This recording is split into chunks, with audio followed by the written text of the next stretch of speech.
E aí, gente, tudo certo com vocês? Bom dia. Voltando aqui às nossas atividades depois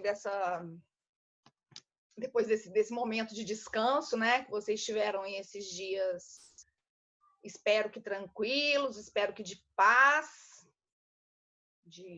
desse feriado de Páscoa. Espero que todos vocês estejam... Tá travando?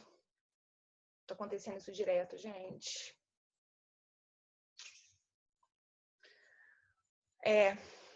Na aula anterior, no começo, travou bastante e depois foi melhorando. Em alguns momentos, a gente teve até algumas quedas aí. Bom dia, Letícia. Bom, vocês vão me avisando, tá, gente? Infelizmente, né, a gente tem tido o Robert, bom dia. Espero que vocês estejam bem. Espero que vocês... Mônica também. Mônica conseguiu entrar hoje sem problemas? Gente, conseguiu? Deu tudo certo, né? Ai, que bom. Como é que vocês estão? Tudo tranquilo aí com... Estão passando bem essa nossa quarentena aqui? Difícil, né, gente? Eu acho que todo mundo é ansiedade. Difícil, né? Oscilando, a gente... Ah, tá. Oscilando o quê? Oscilando o humor ou oscilando a minha voz aqui no aplicativo? A aula. Olha que bom, estamos aí com 36 participantes. Essa sala é uma sala grande. Naturalmente, muitas pessoas ainda ausentes, mas vamos lá. Vamos dar prosseguimento às nossas atividades, né? Vocês já retomaram a semana. Eu sei que tá difícil, né? Tá difícil para todo mundo. Tá difícil para mim também. Às vezes eu tô sentindo tanta falta das aulas presenciais, porque acaba que chega num ponto que é tão abstrato, assim, essa coisa. Lógico que existe, né, um mínimo de interação, mas às vezes eu me pego, assim, falando por horas e horas aqui na frente do computador e não tem muito o feedback, né? Então, eu sei que às vezes pode ser meio chato para vocês, não é, mas para a gente também, eu fico tentando me desdobrar para pensar no que fazer para tornar as aulas mais interessantes. Travou de novo. A gente vai travando, destravando. Vamos ver no que dá. Mas na aula anterior, no início, travou bastante. Depois foi numa boa. E às vezes tem algumas aulas também que trava direto. Não tem jeito, gente. Esse não é um problema geral, né? Enfim, se nós chegarmos aí em algum ponto em que as coisas estiverem ininteligíveis, vocês vão me avisando aqui pelo bate-papo que eu volto, ou tento falar mais devagar, repito, seja lá o que for. O que eu tentei idealizar para também não ficar só nessa coisa de aula expositiva e eu falando. Eu tinha até, de certa maneira, antecipado isso para vocês na última aula. Eu falei assim, gente, vamos fazer umas resoluções de questões, vamos fazer exercícios. Primeiro, porque exercício é uma ótima maneira da gente testar os nossos conhecimentos, né? Porque às vezes a gente está estudando a matéria, ou você ouve lá o professor falando, você pensa, nossa, entendi tudo, tá tranquilo. E na hora que a gente vai fazer os exercícios, a gente começa a ter uma opção de dúvidas, né? Então, eu acho que é uma maneira também da gente mudar um pouco a dinâmica da aula, para não ficar uma coisa meramente expositiva, só eu falando. E, ao mesmo tempo, vocês terem uma noção de como a matéria é cobrada, tá? E aí eu fiz uma seleção de questões de concursos públicos e também da OAB. E nessas nossas próximas aulas, porque o que acaba acontecendo? Eu estava pensando que estava acreditando piamente, né, que até de acordo com essas últimas determinações aí, com esse último decreto, que falei assim, não, gente, maio, certeza que a gente já está, a gente não sabe, né? Tá muito difícil fazer esse trabalho aí de prognose. Ah, como é que vai ser? Quando que vai ser? E ao mesmo tempo a gente não pode parar, né? A gente realmente não pode parar. Agora começou geral, né? A minha filha mais velha, de 7 anos, que está em idade assim, de alfabetização, está tendo tudo através de Zoom, tudo, as videoaulas aí, a menina tá lá agora, tadinha, e eu não posso nem ficar do lado, né, porque o meu horário bate com o dela, então ela tá sozinha. Nos primeiros dias teve uma resistência grande, mas agora até que ela tá aceitando, fazendo aula de matemática, tudo via Zoom, né? Se a gente for pensar, é difícil para uma criança, mas tempos novos e a gente tendo que realmente se adaptar. Então, o que acontece? Para eu fechar o meu programa com vocês, falta um tópico, que é a parte de concurso de pessoas. Tá? Que eu acredito assim, que ainda que eu vá falar sobre isso lentamente, assim, se eu falar bem lentamente, acho que eu gasto umas 3 aulas, 4 aulas. E eu não quero, né? Não faz sentido a gente, acabei a matéria, então tchau, gente. Não, não. Eu acho que a gente tem que aproveitar aí para otimizar o nosso tempo e para eu contribuir para vocês, com vocês, né? Da melhor maneira possível, né? Da maneira mais rica possível. Então, eu selecionei, a minha opção foi. Inclusive, eu peço desculpas à Hanna, né? Que é a representante, eu mandei para ela. Hanna, eu te mandei hoje, assim, pouco antes do dia começar, porque eu fui conseguir fazer essa seleção ontem de madrugada, que eu fui selecionar questões. O negócio tá corrido aqui para mim também, porque eu tô em ritmo frenético, né? Só dando aula, aula, aula, cuidando de criança, cuidando de casa, enfim. Para mim não tem monotonia nenhuma na quarentena. Mas eu fiz essa seleção e aí eu mandei, você deve ter visto aí, eu te mandei pelo WhatsApp. Imagino que você tenha repassado, né, para o pessoal no grupo da sala, e é legal que vocês acompanhem, porque fica mais fácil, né? A gente vai acompanhando as questões, e resolução de questões, gente, é uma maneira fantástica, repito aqui, da gente fixar conteúdo, da gente aprender coisas novas. Culpabilidade já foi encerrado, né? Culpabilidade foi. Na última aula, eu falei dos últimos elementos da culpabilidade, né? Eu falei para vocês falei de exigibilidade, de inexigibilidade de conduta diversa. Aí falei das 2 situações previstas na lei que excluem a exigibilidade, né? Nós falamos da coação moral irresistível e da obediência hierárquica, e aí eu apresentei para vocês aquelas situações que são tidas como causas supralegais para o afastamento da exigibilidade de conduta diversa. Falei da desobediência civil, falei de conflitos de deveres. Não foi exatamente aí que eu terminei com vocês? Só me confirmem. Porque na outra sala foi, a outra turma que está juntinho com vocês. A outra, foi isso, né? Pois é, o Eduardo está me dizendo que foi exatamente isso. Então, eu fechei culpabilidade. A gente estudou tudo de ilicitude, tudo de culpabilidade. E a ideia agora é o desenvolvimento de algumas questões. Vamos resolver questões. E eu pensei no seguinte, já que e principalmente a turma de vocês, vocês não foram meus alunos, né, até então. Os outros foram meus alunos desde o começo. Então, às vezes fica aquela coisa, embora a gente não saiba como é que vão ficar essas questões de prova ainda, e eu pensei, vamos resolver algumas questões gerais, questões de concurso, até para a gente verificar no caso concreto como que essa teoria toda que nós estudamos pode nos ser cobrada. E depois eu vou pegar alguma prova minha passada dessa disciplina, e aí nós vamos resolver juntos uma prova minha também, tá? Para vocês terem uma ideia, né? Como que é? Como que a professora, então, vai cobrar ou pode cobrar isso numa prova, tá? Conexão está instável.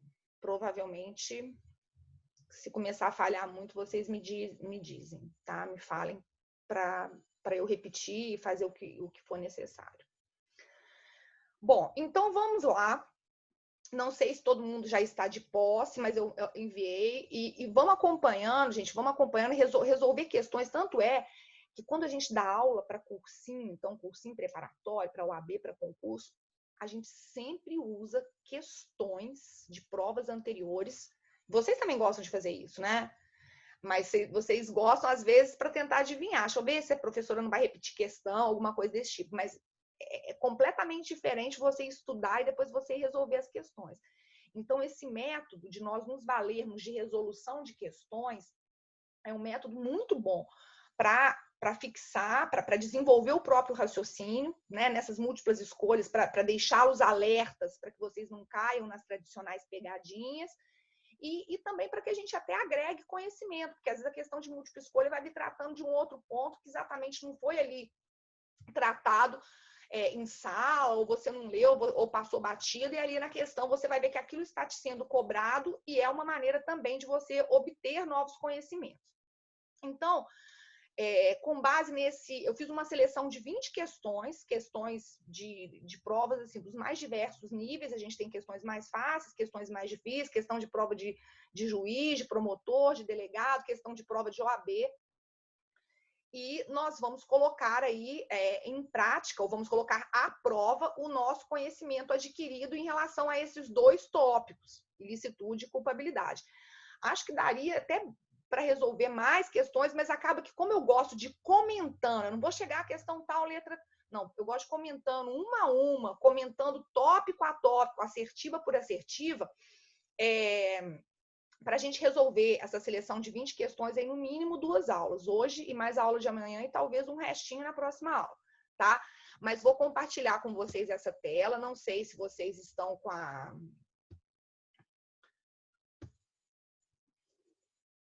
Aqui.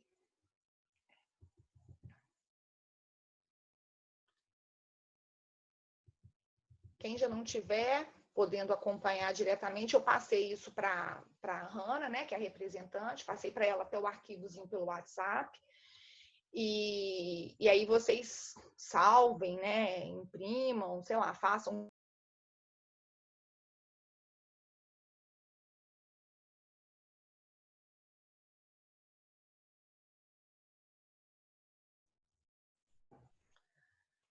Tá dando essas paradas, tá?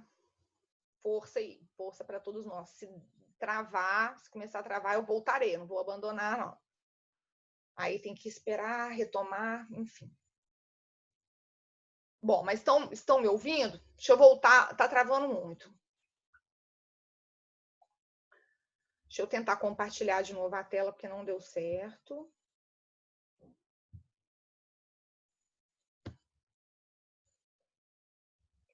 Pronto. E aí eu quero que vocês acompanhem, vamos acompanhando, não é só para marcar, então ali aquela questão, resposta, letra tal, não, vamos entender, vamos analisar cada uma das assertivas, vamos ficar de olho no que é pegadinha, no que são os trocadilhos que eles frequentemente se utilizam para nos confundir. E assim vamos resolvendo essas questões. Bom, então, se travar, se tiver algum problema e eu não estiver observando, eu estou procurando ficar ligada, porque às vezes aparece, me avisa, né, que a internet, a conexão está instável. Mas, enfim, vamos lá. Então, selecionei 20 questões e antes de iniciar essa resolução, até fazendo um apanhado bem geral, eu quero que vocês observem o seguinte, que fique bem claro o que integra a parte de ilicitude e o que integra a parte de culpabilidade, tá? Em linhas bem gerais, inclusive do que nós estamos habituados a observar, a maneira pela qual isso é cobrado de vocês, muito frequentemente, o que acontece? A gente tem que ter claro em mente, primeiro, olha, ilicitude, conceito analítico de crime. Então, fato típico, ilícito ou antijurídico e culpável. Preciso desses 3 elementos para que eu tenha o crime, né? O nosso foco nessa disciplina agora é ilicitude e culpabilidade. Então, sobre ilicitude, importante nós observarmos. Vou só fazer esse apanhado geral para facilitar aqui as nossas resoluções. sobre ilicitude. Sabemos que o Código Penal, na parte geral, ele prevê 4 excludentes da ilicitude. Ele fala do estado de necessidade, ele fala da legítima defesa, ele fala do estrito cumprimento do dever legal e do exercício regular de direito. Essas são as previstas no Código Penal, parte geral. Isso significa que são as únicas excludentes previstas no Código? Não. Nós podemos ter outras excludentes previstas na parte especial do Código Penal. Essas, naturalmente, são as mais importantes, são as principais. Mas nós podemos ter tanto na parte especial quanto, eventualmente, na legislação extravagante, na legislação especial. E mais, eu falei com vocês, nós tratamos do consentimento do ofendido, inclusive. Lembra do consentimento do ofendido como causa supralegal de exclusão da ilicitude? Pois é, nós também temos essa outra situação. Bem, atenção ao fato também de que o Código ele veio esmiuçando os requisitos do estado de necessidade e da legítima defesa e não o fez em relação ao estrito cumprimento do dever legal e do exercício regular de um direito. Tanto é que a gente trabalhou muito com exemplos, e eu falei, olha, aqui acaba que o que vai nos dar um norte para a caracterização dessas outras excludentes é o que acaba sendo produto de construção doutrinária e jurisprudencial. Tá? Então, o Código ele não veio estabelecendo os requisitos objetivos do estado, perdão, do estrito cumprimento do dever legal e do exercício regular de um direito.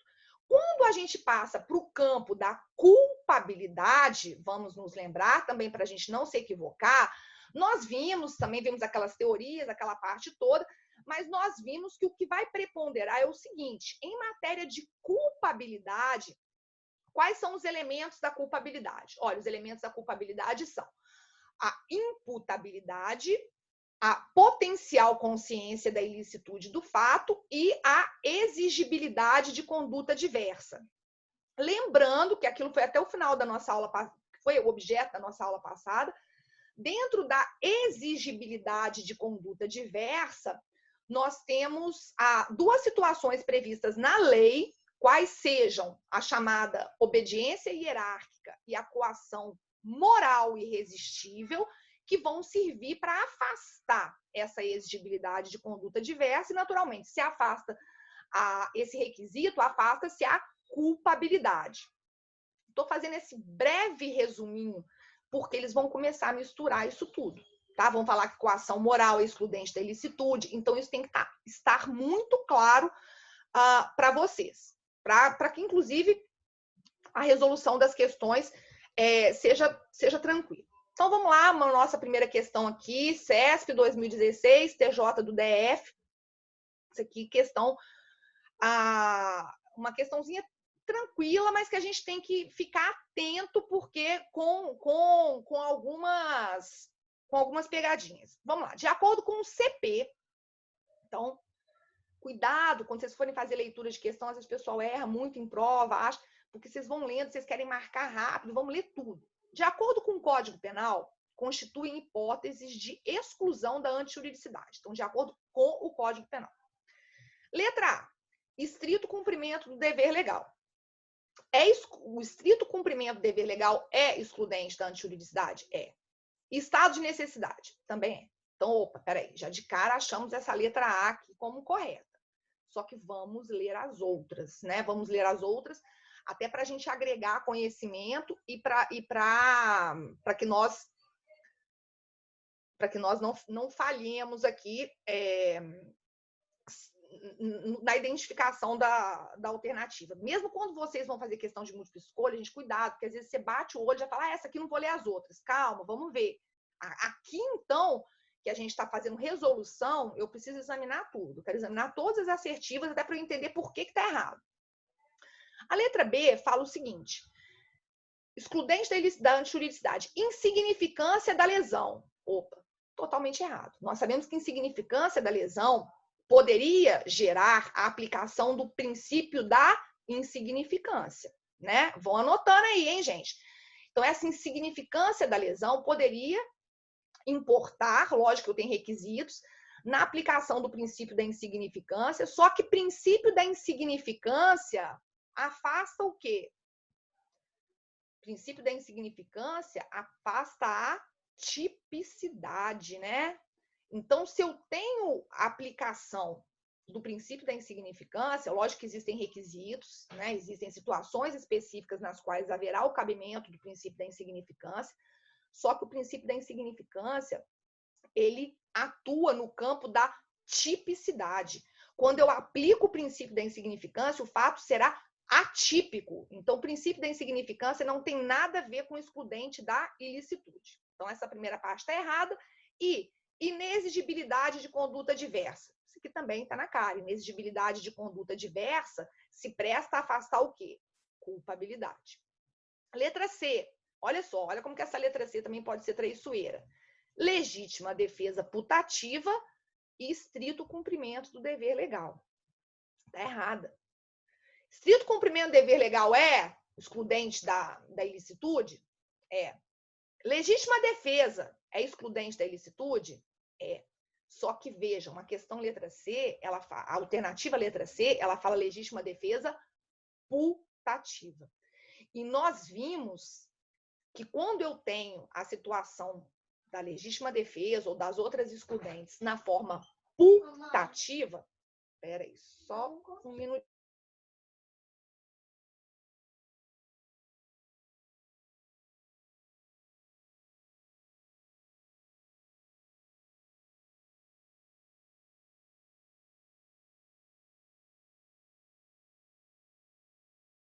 Criança já fecha a porta, por favor. Já se rendeu. Aguentou 1 hora de aula, mas tá bom, né? Aguentou 1 hora, já tá de parabéns. Enfim, então vou retomando aqui. Então, a legítima defesa putativa, como nós vimos, essas situações putativas, o que vai acontecer? A gente entra exatamente naquela questão, naquele âmbito das chamadas discriminantes putativas. E segundo aquilo que nós estudamos, prepondera aquela teoria normativa limitada. Vocês se lembram disso? Tem que lembrar, né? Por quê? O que vai acontecer? Quando eu tenho uma situação putativa, seja de legítima defesa putativa, estado de necessidade putativo, o que vai acontecer? Se o erro ele pode ser sobre a existência, os limites de uma causa de justificação, né? Então, quando eu tenho esse erro sobre a existência, sobre os limites, sobre a existência fática, sobre os limites de uma causa de justificação, nós poderíamos ter ou um erro de tipo, que afasta a tipicidade, ou um erro de proibição, que afasta a culpabilidade. Então, legítima defesa putativa definitivamente não é excludente da antijuridicidade. Então, essa letra C está errada. Se fosse só legítima defesa, ok, mas a putativa, tudo que for putativo, não vai servir para afastar a antijuridicidade. Depois a gente tem lá a letra D, falando do estado de necessidade. Estado de necessidade é excludente da ilicitude? Sim.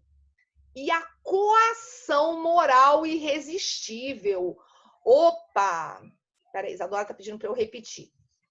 Eu estou só dizendo, Isadora, que foi aquilo que nós estudamos até quando estudamos as discriminantes putativas. As excludentes da ilicitude, tradicionalmente, elas se prestam, como o próprio nome diz, para excluir a ilicitude. Só que quando eu estiver diante das situações putativas, que é aquele caso que o sujeito está em erro, Então, nas situações putativas, ou eu vou ter, até com base na teoria sobre culpabilidade que foi adotada, ou eu vou ter um erro de tipo, que vai afastar a tipicidade, ou eu vou ter um erro de proibição, que afasta a culpabilidade. Quando nós estivermos diante dessas situações aqui putativas, tudo que eu não vou ter é excludente da ilicitude. Então, lógico, isso aí é objeto de confusão, porque à primeira vista a pessoa vê lá, legítima defesa, opa, claro que é excludente da ilicitude. Só que cuidado, porque se aparecer estado de necessidade putativo, se aparecer qualquer excludente, o que a princípio seria uma excludente da ilicitude, se aparecer na forma putativa, é uma situação de discriminante putativa. E nós já vimos que, em matéria de discriminante putativa, ou eu terei erro de tipo, que afasta a tipicidade, ou eu terei erro de proibição, que afasta a culpabilidade, tá? Então, voltando aqui à letra D, estado de necessidade. Estado de necessidade é excludente da ilicitude, não tem nem dúvida. Agora, ok, deu certo, né? Bom, agora, coação moral irresistível. Olha aí, eu não falei que eles misturam as coisas para confundi-los? Coação moral irresistível não é excludente da ilicitude. Coação moral irresistível afasta a exigibilidade de conduta diversa e, por isso, afasta a culpabilidade. Então, letra D também está errada. Letra E, exercício regular do direito. Exercício regular do direito é excludente da ilicitude? É sim. Agora, inexigibilidade de conduta diversa. Está errada. Inexigibilidade de conduta diversa se presta a afastar a culpabilidade. Tá? Então, por isso que eu fiz até aquele esclarecimento inicial para vocês, porque fica bastante claro. Eles vão embolar isso tudo.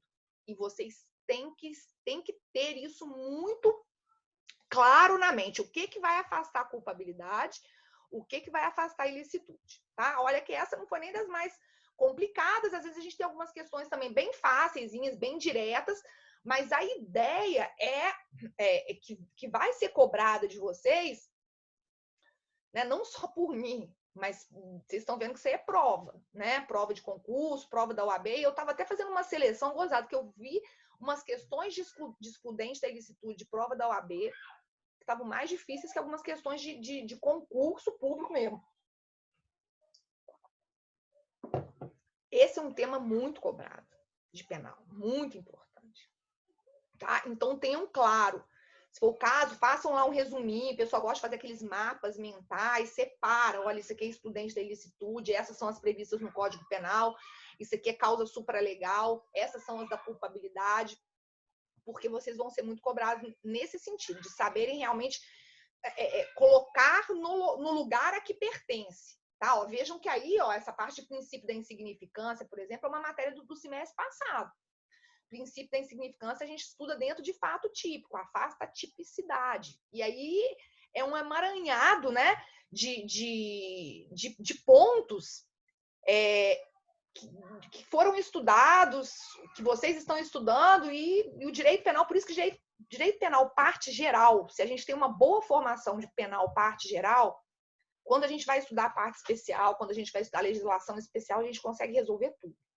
A gente tem que saber direito penal parte geral. Vamos lá.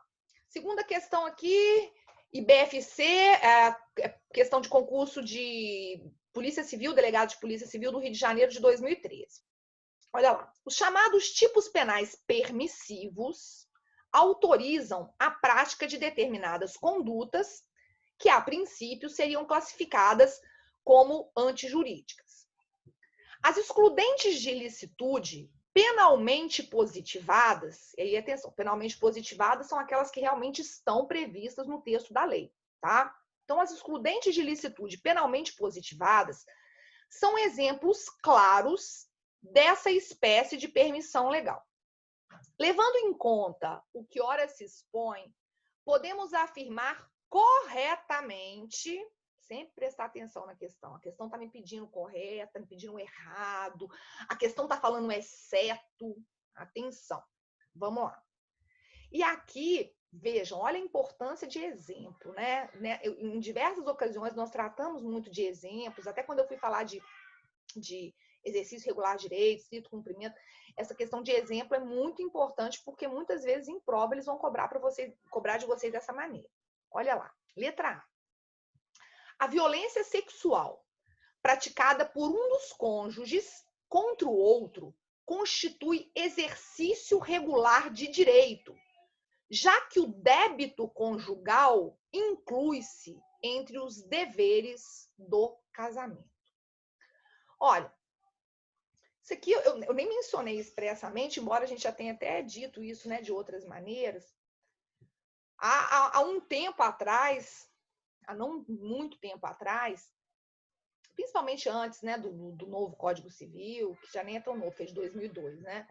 Mas vejam só, entendia-se que não era possível, por exemplo, a prática de estupro do marido em relação à mulher, porque haveria um direito, ele tem o direito, ele teria o direito de exigir isso da mulher e a mulher teria o dever de cumprir as suas obrigações sexuais.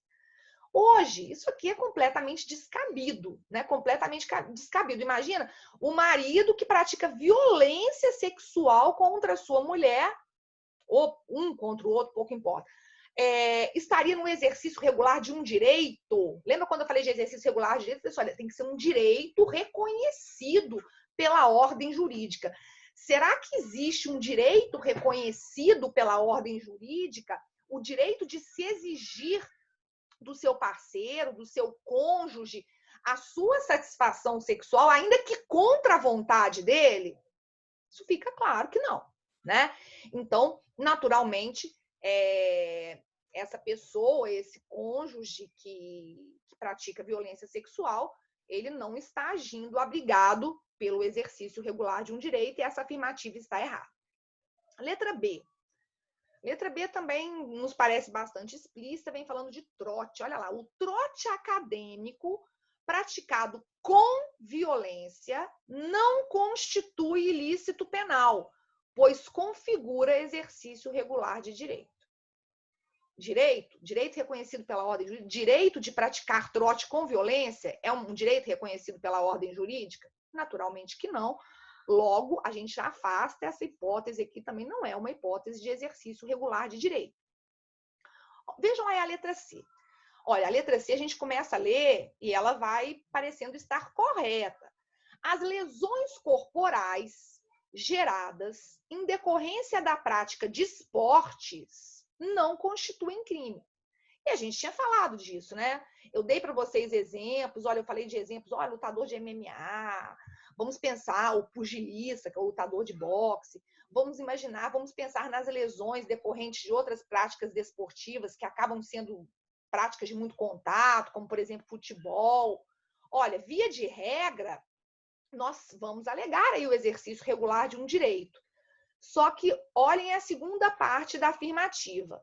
Mesmo quando forem inobservadas as normas de regência da atividade. Aí não, né?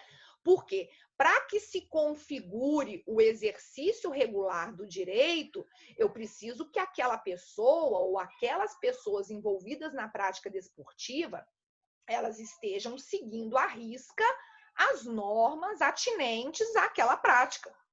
Então, se a pessoa, né, em patente descumprimento, em patente inobservância das regras estabelecidas para aquele esporte, ela está as violando, não poderá, não caberá a alegação de exercício regular de um direito.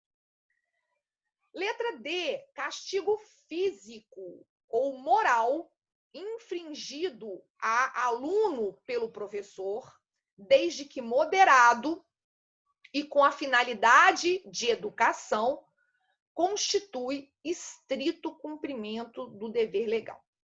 Bom, há até um certo nível de discussão se professor poderia infringir algum tipo de castigo, né? Físico não dá, mas algum tipo de punição, né? Com o intuito de corrigir o aluno.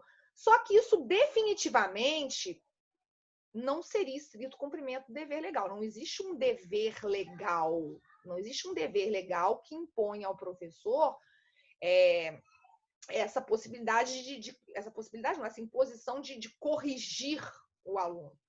Se isso fosse cogitável, isso seria exercício regular de um direito. Mas mesmo assim, aqui fala de castigo físico. A gente ainda poderia enxergar, se fosse no plano do exercício regular de um direito, talvez de professores em relação a alunos menores, né? Professor em relação a alunos menores. Ah, imagina a cadeirinha do pensamento que tem lá na escolinha. Como é que eu afastaria a responsabilidade penal do professor?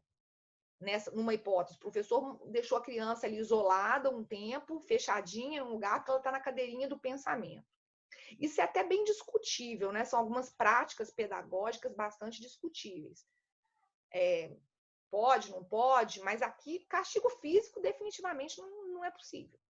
E se, ainda que isso fosse cogitável, isso não seria estrito cumprimento do dever legal, a gente poderia descambar para o campo do exercício regular do direito, tá? A última alternativa, a letra E, nos fala aqui que o castigo moderado aplicado pelos pais aos filhos menores, então vejam, castigo moderado aplicado pelos pais aos filhos menores, com objetivo de correção, lembra do jus corrigendi? Constitui regular exercício do poder familiar e ato penalmente lícito. Então, é essa a alternativa correta. Inclusive, a gente falou disso. Foi um dos exemplos que nós tratamos, né, em sala como hipótese de exercício regular do direito. Tá? Vejam, castigo moderado. Não estou falando de violência física, né? Nada disso. Que nós também, inclusive, fizemos esse destaque. Falamos daquela lei da palmada, não pode bater, um castigo moderado.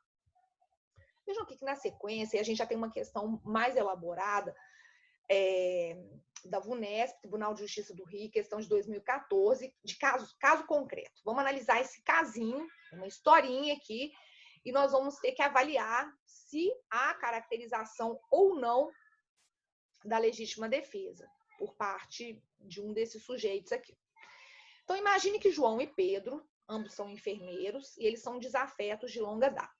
Num determinado dia, em que o João estava concentrado, aplicando uma injeção em um paciente chamado José, o Pedro aproxima-se sorrateiramente e desfere uma facada contra João, com o fim de provocar lesão.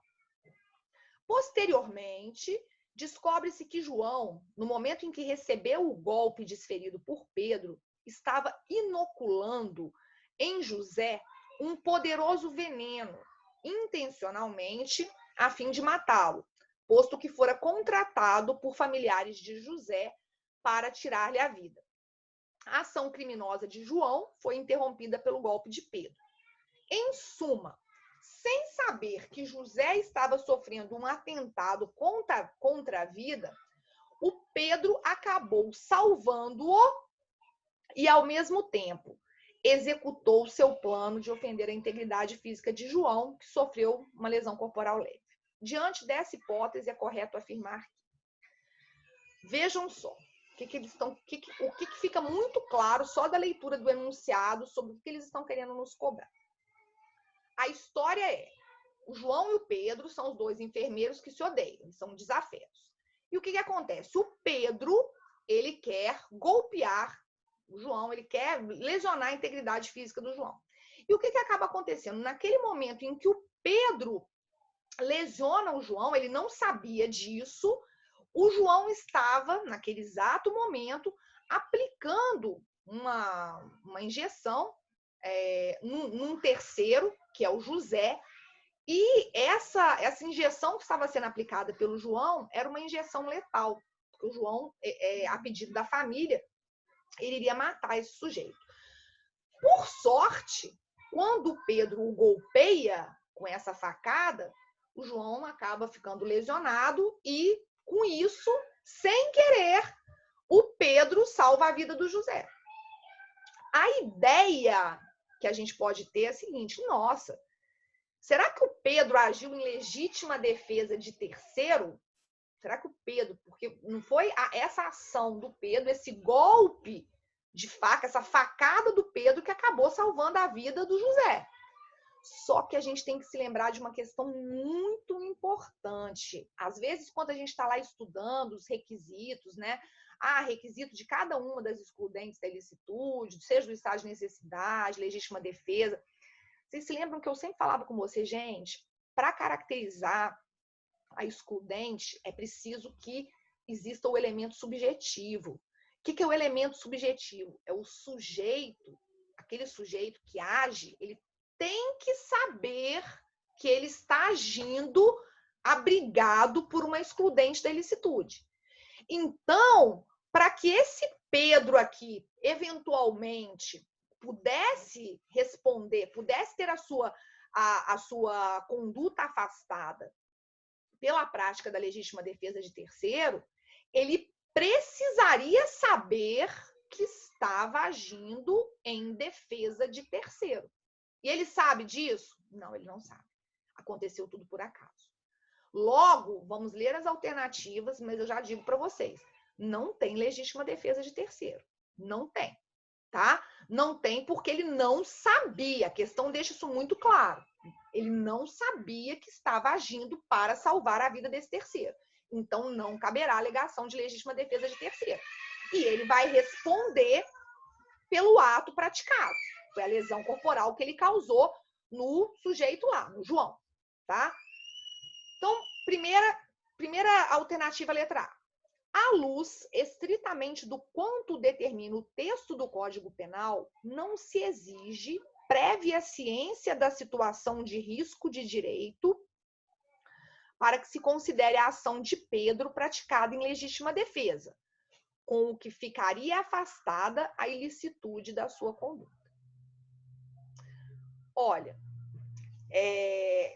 a gente verifica aqui que, já de antemão eu falei para vocês, não dá, a conduta ela é ilícita. Ele não está abrigado pela excludente da ilicitude, tá? Ele não está abrigado pela legítima defesa. Ele precisa ter conhecimento dessa situação. Portanto, não há que se falar da exclusão da ilicitude. Essa primeira alternativa estaria incorreta. Quando a gente vai lá para a letra B, o Pedro atuou em erro sobre a causa de justificação. Aqui não é erro. Vejam, erro é uma concepção equivocada. Ele não atuou em erro, ele desconhecia a causa de justificação, tá? Não era erro. Então, isso aqui não é legítima defesa putativa de bem jurídico de terceiro. Na verdade, o Pedro, ele golpeou o João porque ele queria causar lesão. A história é essa, ele golpeou o João porque ele queria causar lesão, tá? Então, ele não atua em erro. Lógico que assim, ele não era uma concepção equivocada da realidade. Ele, naquele momento, desconhecia a situação da agressão que era perpetrada em face do José, que era o paciente que estava prestes a receber a injeção letal. Então, não dá para falar que é situação, aplicar a pena do crime culposo, da lesão corporal, não tem nada disso. Tá errado, não é situação de legítima defesa putativa. Letra C. A doutrina historicamente divergiu acerca da necessidade do animus defendendi na legítima defesa. Mas hoje a questão está pacificada, no sentido de se exigi-lo, com que a ação de Pedro estaria acobertada pela legítima defesa. Olha, a afirmativa é até contraditória, porque se a doutrina está exigindo, como que a conduta dele vai estar acobertada pela legítima defesa, se ele não sabia, se ele definitivamente não sabia que atuava em legítima defesa? Então, está errado. Agora, veja lá. A gente vai para a letra D. A corrente doutrinária que defende a desnecessidade de animus defendendi para a caracterização da legítima defesa foi expressamente adotada pelo texto que reformou a parte geral do Código Penal de 84, com o que é considerada ilícita a conduta do Pedro. É o que realmente nós vamos concluir, porque a conduta do Pedro, ela é uma conduta ilícita, tá? Ele não estará abrigado pela legítima defesa, não estará cobertado pela excludente da ilicitude da legítima defesa. Bom, vamos lá para outra. Olha aqui, ó, aqui veio uma facilzinha, olha, uma bem tranquilinha, né? Das que vocês gostam. Legítima defesa a gente nem precisa ficar lendo muito, olha lá. Legítima defesa é excludente da culpabilidade? Não. Causa de diminuição de pena? Não. Excludente da tipicidade? Não. Causa de inexigibilidade de conduta diversa? Também não. Causa excludente da antijuridicidade, né? Letra E. Bastante clara aí essa afirmativa, tá? Letra E. Bom, questão número 5, questão CESP, Tribunal de Justiça do DF. Vamos lá, mais uma vez, analisar a antijuridicidade e as hipóteses da sua exclusão. Olha lá, até através de exemplos, né?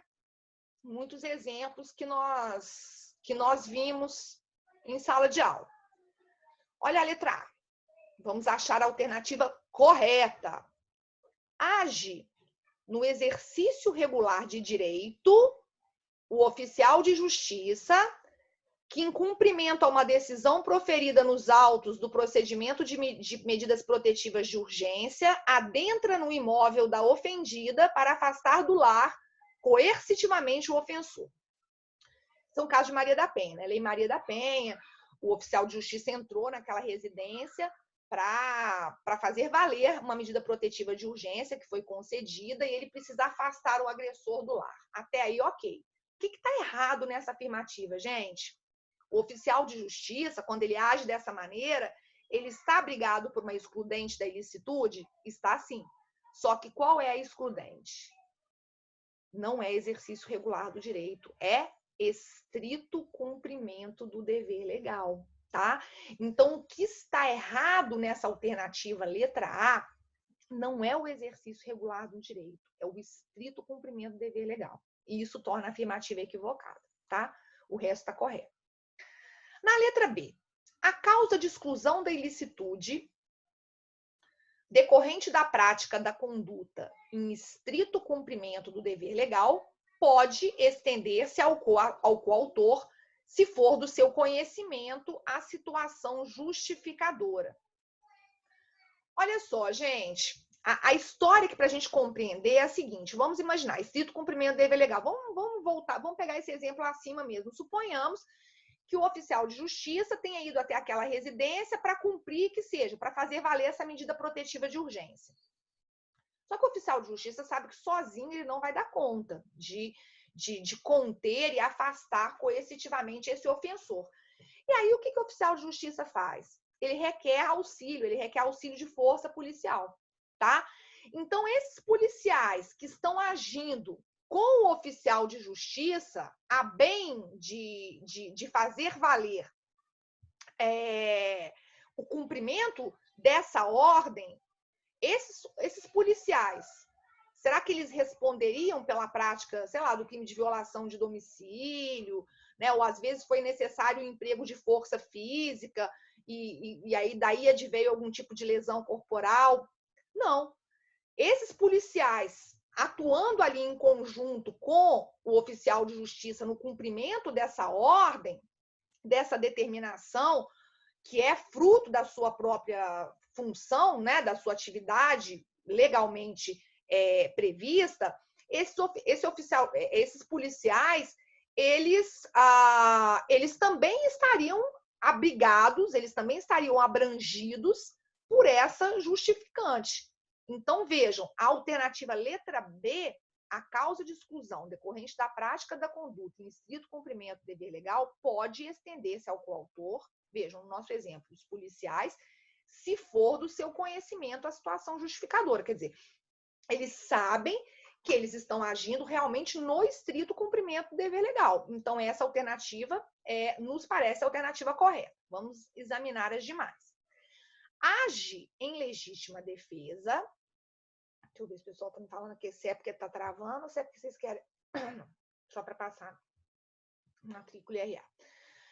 Age em legítima defesa aquele que, para combater o fogo que repentinamente tomou conta do seu automóvel, invade carro de terceiro, estacionado nas proximidades, e dele retira um extintor, sem autorização do proprietário.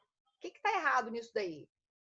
Esse sujeito que invade, né, o carro, arromba lá o carro do outro sujeito que está estacionado para poder subtrair e utilizar um extintor de incêndio, ele estaria agindo em estado de necessidade. Olha lá a situação de perigo atual. Fogo que repentinamente tomou conta do seu automóvel. Isso aqui não é agressão injusta, logo não é legítima defesa, seria estado de necessidade. Por isso a alternativa está errada. A letra D, olha o que a letra D fala. As causas excludentes da ilicitude são exaustivamente elencadas no Código Penal. Bom, a gente já falou que não, né? Nós podemos ter outras excludentes da ilicitude, tanto a causa supralegal, por exemplo, o consentimento do ofendido, que não está na lei, quanto na legislação especial, nós também podemos nos deparar com algumas outras situações que serão excludentes da ilicitude. Então, o Código Penal ele não esgota todas as previsões que existem no nosso ordenamento jurídico. Letra D também está errada. E aí a letra E vem nos dizendo que, de acordo com a teoria adotada pelo Código Penal, o estado de necessidade pode funcionar como causa de exclusão da ilicitude ou da culpabilidade, conforme os valores dos bens jurídicos em conflito. Essa está errada também, a gente vai lembra quando a gente estudou lá atrás, né? Parece que já tem um tempão, quando a gente estudou a teoria unitária e a teoria diferenciadora no estado de necessidade, que eu falei, olha, para o Código Penal, ou o Código Penal adotou a teoria unitária. Teoria unitária que vai nos dizer, estado de necessidade para o direito penal, para o Código Penal, é uma excludente da ilicitude. Em contraposição com a chamada teoria diferenciadora, que foi adotada pelo Código Penal Militar. Lembra? Vocês se lembram de quando a gente estudou isso? A teoria diferenciadora, que é adotada pelo Código Penal Militar. De acordo com a teoria diferenciadora, a gente tem aquela possibilidade, né, para o Código Penal. Eu falei para vocês, a teoria unitária vai dizer, olha, eu posso ter o sacrifício de um bem jurídico de igual ou de menor valor em relação ao bem jurídico protegido. E aí nós teremos uma excludente da ilicitude. Agora, para o Código Penal Militar, houve a adoção da teoria diferenciadora. E para o Código Penal Militar, o estado de necessidade, ele pode ser excludente da ilicitude, mas ele também pode ser excludente da culpabilidade. Então, essa letra E está errada. O que ficou correto foi a letra B, tá?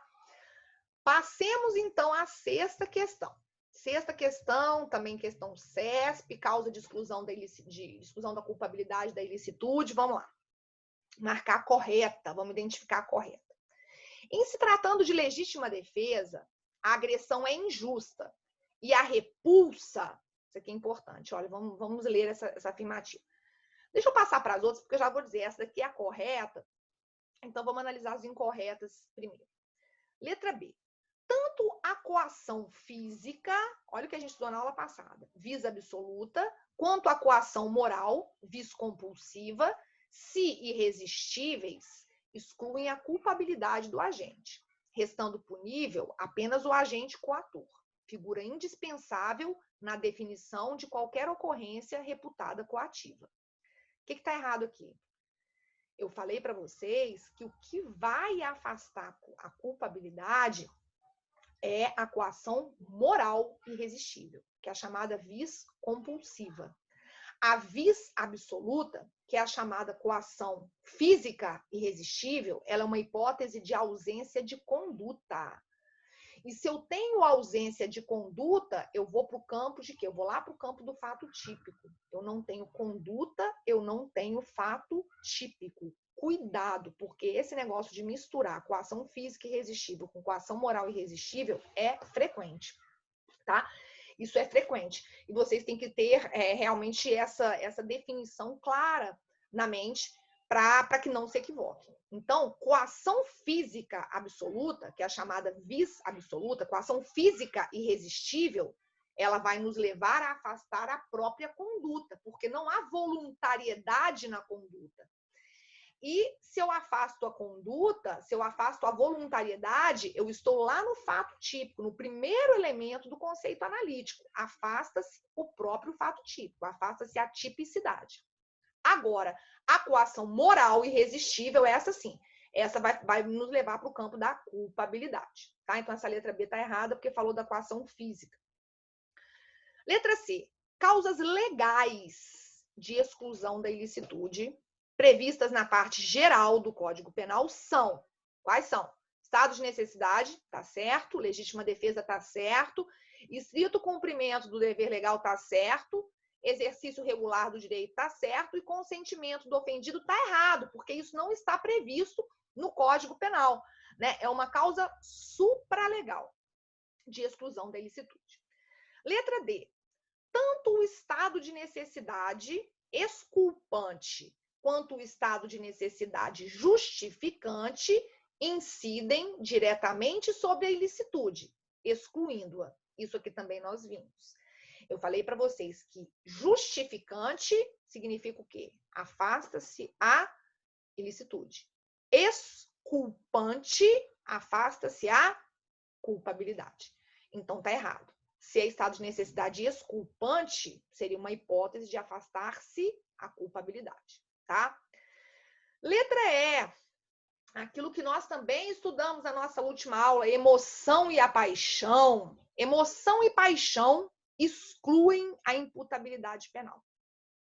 Já que se considera, de regra, que aquele que comete um fato típico ilícito em estado emocional ou mentalmente alterado perde a capacidade de entendimento e de determinação.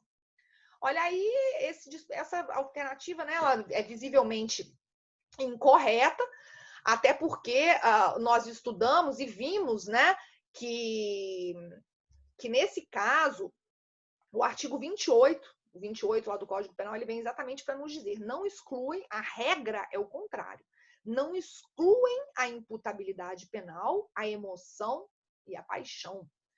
Eu, inclusive, disse a vocês, o que nós podemos enxergar é se eu estou diante de um estado patológico. Eu não estou falando de um casozinho, né, de emoção, de paixão, não estou falando, não, estou falando de uma situação patológica, se aquele sujeito é doente mental. Aí a gente já foi lá para o campo da inimputabilidade por doença mental, tá? Então, vejam que a regra é que emoção e paixão não afastam a imputabilidade penal. Então, essa afirmativa está errada. A certa, portanto, é a letra A. E a letra A, vejam, a letra A nos leva a uma conclusão importante. Quando eu tenho a legítima defesa, ou em se tratando de legítima defesa, a agressão é injusta, a pessoa está sofrendo uma agressão injusta, e a repulsa, como é que eu vou repelir? Como é que eu vou me defender? Essa repulsa da agressão injusta, ela vai se materializar com uma ação que é predominantemente defensiva, né? A minha ideia é atuar de uma maneira predominantemente defensiva, com aspectos agressivos. Porque também, se a minha manifestação na legítima defesa for completamente agressiva, a agressão injusta está partindo do outro lado, né? Então, se a agressão injusta ela vem em minha direção, precipuamente a minha atuação é uma atuação defensiva. Agora, essa atuação defensiva, lógico, ela vai poder ter aspectos agressivos dentro de um determinado limite, para não configurar o excesso. Ao passo que, tratando-se de estado de necessidade, inexiste agressão injusta. No estado de necessidade, eu tenho a situação de perigo. Lembrem-se lá, olha, a situação de perigo, o navio afundando. E aí, no estado de necessidade, a ação, ela é uma ação predominantemente agressiva, tá? Então, como é que eu faço? Eu estou na situação de perigo. Como é que é a minha atuação no estado de necessidade?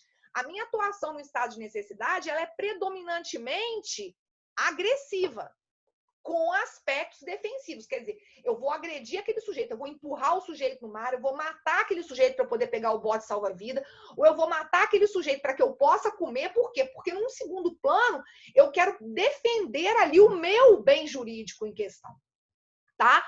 Então, essa letra A é a correta, e ela traz até uma abordagem ou a análise de uma perspectiva que às vezes a gente não tinha se atentado. Na legítima defesa, como eu estou diante de uma agressão injusta, num primeiro momento, a minha atuação ela é predominantemente defensiva, com aspectos eventualmente agressivos. E no estado de necessidade é o contrário, tá?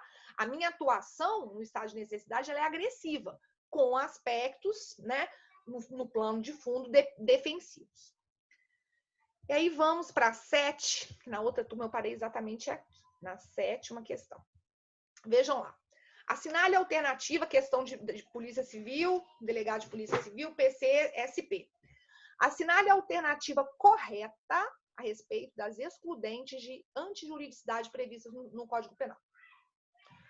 Letra A. Ao agir em estrito cumprimento do dever legal, o agente não responde pelo excesso culposo, e sim apenas pelo excesso doloso. Está errado. A gente sabe que o excesso, qualquer tipo de excesso, é passível de punição.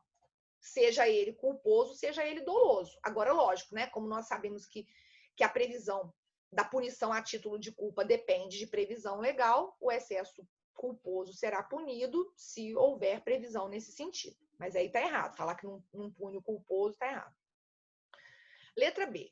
Considera-se em estado de necessidade quem pratica o fato para salvar de perigo atual que provocou por sua vontade e podia de outro modo evitar direito próprio ou alheio, cujo sacrifício nas circunstâncias não era razoável exigir-se.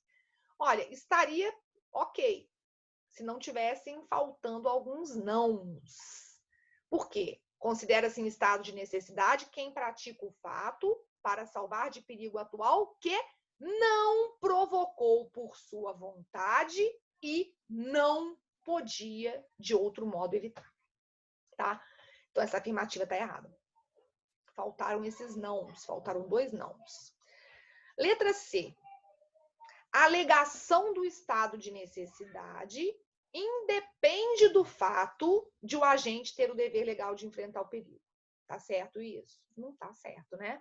Uma das observações que nós fizemos é exatamente isso. O estado de necessidade, ele não vai ter cabimento à alegação de necessidade se aquele agente tinha o dever legal de enfrentar o perigo. Então, tá errado. Letra D. Em qualquer das hipóteses de excludente de antijuridicidade previstas na parte geral do Código Penal, o agente responderá pelo excesso doloso ou culposo. Sim. Qualquer das excludentes da ilicitude, se praticadas com excesso, se houver o excesso, ele poderá responder pelo excesso doloso ou culposo, que porventura praticar, tá? E aí a letra E vai dizer que para a caracterização da legítima defesa, basta que o agente demonstre ter repelido uma agressão injusta, atual ou iminente a direito seu ou a de outrem. E tá errada, né? Não basta apenas isso. Os requisitos da legítima defesa vão além. Esse aqui a gente encontra mais os requisitos objetivos, mas o que é fundamental? Que o sujeito saiba que está agindo o elemento subjetivo, saiba que está agindo abrigado pela excludente da ilicitude. Então, aqui, nessa questão, estaria correta a letra D. Certo? Eu fiz essa seleção, gente, foi exatamente aqui, já são uns 10, foi exatamente o que eu fiz, o ponto até onde eu fiz, até onde eu fui na última aula. Vamos aproveitar, vamos fazer essa 8 aqui, que é fácilzinho. Olha só, a 8. FUMARC 2005, Tribunal de Justiça MG. Olha lá. Considerando-se as determinações legais, é incorreto, então a gente tem que marcar errado, afirmar que a legítima defesa pode ser alegada quando a agressão for praticada por indivíduo com mais de 70 anos. Se a agressão vem de um indivíduo maior de 70 anos, eu posso repelir essa agressão e estarei agindo em legítima defesa? Claro, não importa a idade, né? Eu posso agir em legítima defesa, na letra B, para me defender de uma agressão advinda de um louco de todo gênero, do sujeito que é completamente louco, de um inimputável em razão de doença mental? Claro, posso. Eu posso agir em legítima defesa para repelir agressão de quaisquer animais? Não, né? A errada é essa letra C. Vocês se lembram que eu falei para vocês que a agressão pressupõe, ela advém de uma conduta humana, né? Nesse caso de atuação em face do comportamento do animal, do animal não instigado aí pelo seu dono, né, ou coisa do tipo. Então, se aqui eu tenho essa situação advinda, exatamente, Breno, é estado de necessidade, tá? Então, a afirmativa incorreta seria essa letra C aqui, quaisquer animais. A letra D fala de sujeitos considerados imputáveis, lógico, eu posso me defender em face de qualquer tipo de agressão humana. Pode ser ela advinda de imputável, de inimputável, não, pouco importa. Tudo isso vai legitimar a minha atuação, tá? Gente, então, quero deixar aqui aberto, deixa eu interromper esse compartilhamento, e eu queria saber se vocês acham que o pessoal da outra sala achou muito bom, gostaram bastante da gente usar também esse método auxiliar para fugir um pouco só, né, dessa coisa de... Deixa eu voltar depois, Eduardo, deixa eu só ver aqui o que foi aqui, voltar na questão 3, a desnecessidade. Depois eu volto, pode ser? Porque, tá? Me lembra disso na próxima aula, porque eu tô aqui em cima da hora. Então, que bom que vocês gostaram, porque vejam só, quando a gente vai resolver as questões, a gente vê que a gente não sabe tanto assim, não, né? Vira e mexe, a gente para, tem que ficar, opa, mas peraí, tem que ficar atento a isso. Então, eu acho que não é à toa que em cursinho preparatório para concurso a gente usa demais. É uma maneira da gente estar revendo tudo que a gente estudou, né? Às vezes aquilo que estava parecendo tão facilzinho, olha aqui, peraí, vamos ver como é que isso vai ser cobrado. E a gente, ao mesmo tempo, vai fazendo um revisaço de tudo, tá? Então, que bom, então, porque, né, eu tô querendo buscar essas vias, esses métodos alternativos, para também fazer algo diferente. Que bom, vocês gostaram, né? O pessoal da outra sala também gostou bastante. Eu fico pensando, eu tinha pensado até também de um outro ponto que eu tinha falado para vocês, que foi aquela parte de redução da maioridade penal, embora não dê para a gente fazer muito debate aqui, mas eu pensei também de tratar disso, porque às vezes eu fico falando, gente, leiam, né? Então, vamos tentar aproveitar, tem que ir analisando cada assertiva, não é chegar e falar, é letra tal, porque a gente vai revendo a matéria inteira, né? E a gente já vai ficando até esperto para sacar, olha, como é que eles vão me confundir? Porque, via de regra, às vezes chega um ponto, depois que a gente resolve muita questão, a gente vê que não tem mais, não tem muito segredo, né? Acho que tem alguém chorando aí. Ah, será que é aqui em casa? Tem criança chorando aqui em casa. Aqui em casa tem gente chorando o tempo inteiro, gente. Não falta choro. Choro é uma coisa que não falta aqui nessa residência, tá? Desde muita mulher, né? Já viu? Muita mulher junto acaba tendo essas... E as questões, não.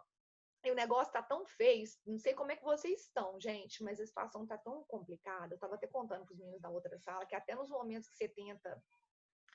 Primeiro que eu acho que é tanta aula, eu tô dando tanta aula que eu tô ficando meio louca, né?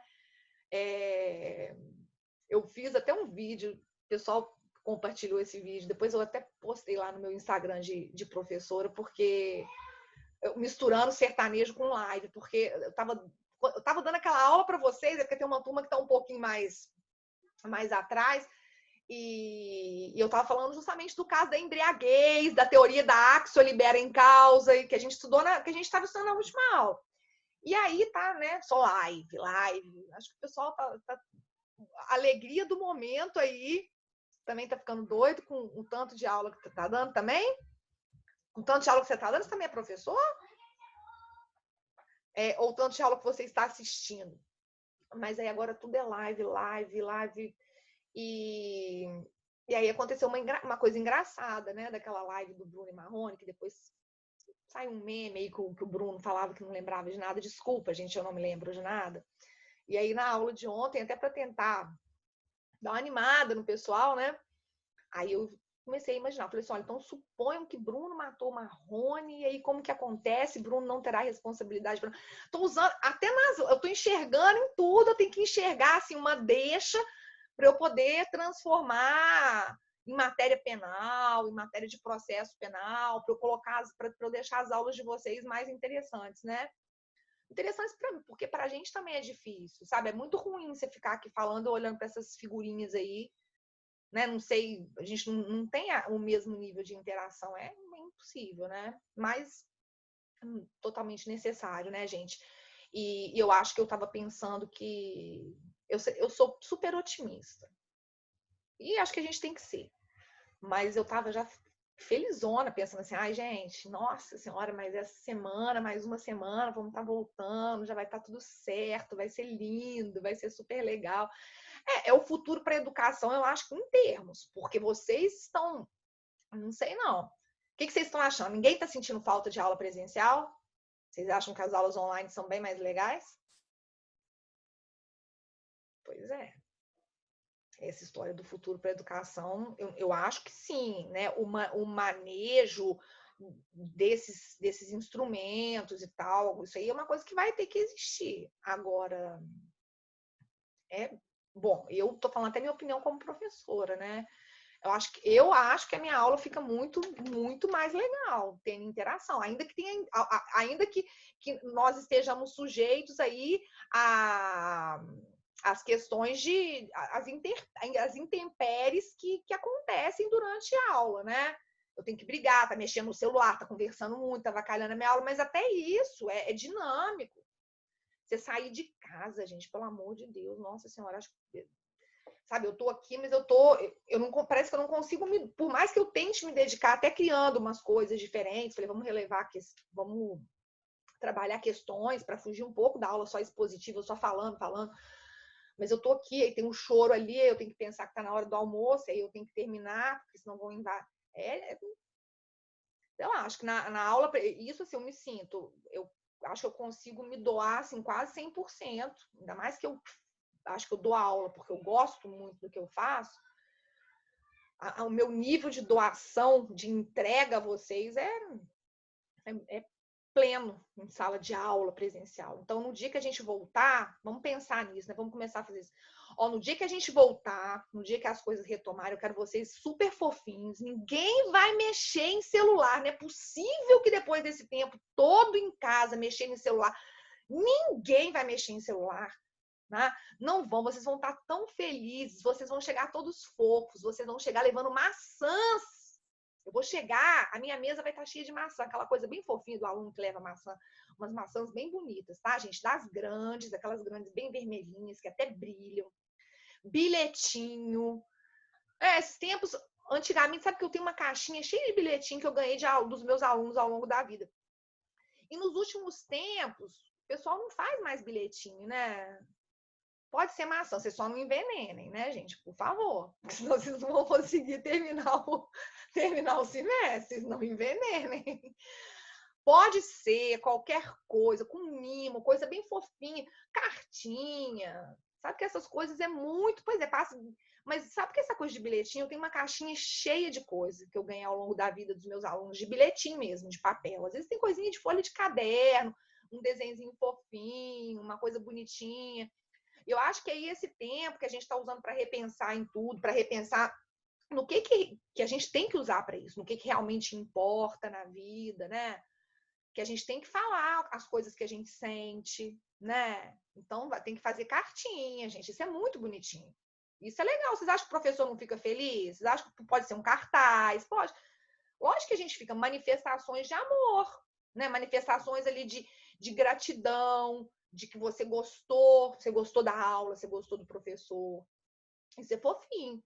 É porque a gente ainda não fez prova, vocês não fizeram prova comigo. Quando eu vou devolver nas provas, eu coloco recadinho bem tia mesmo, tá? Depois vocês perguntem para os meninos das outras salas. Quem tira nota boa, todo mundo ganha um recadinho, às vezes tem uma estrelinha, tem um coração, eu escrevo recadinho para cada um, à mão, bem fofo, todo.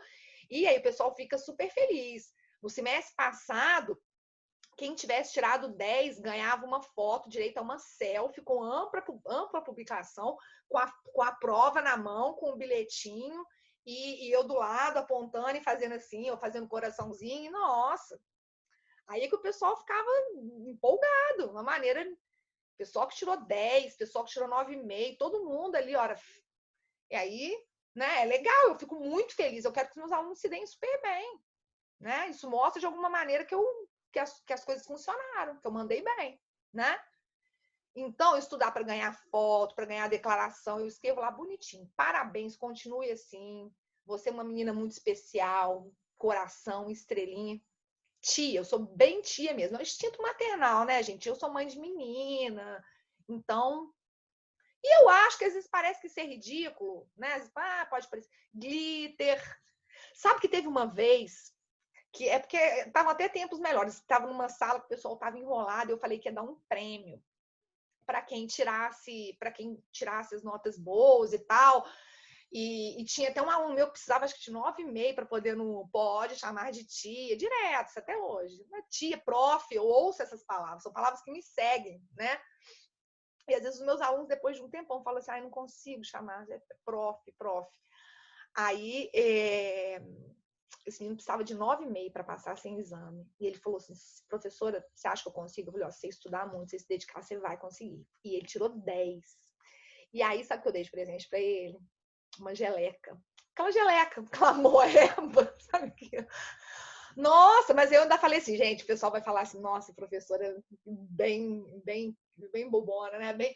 Só que ele adorou, e depois o pessoal da sala direto ficou cobrando, porque ele levava aquela geleca para aula. Inclusive, é uma alternativa ótima. Ao invés de vocês mexerem no celular, porque estão muito agitados, peguem uma geleca, um slime, uma moeba, uma coisa do tipo, fiquem apertando durante a aula, dá aquela descontraída, não atrapalha a professora e fica tudo ótimo, tá?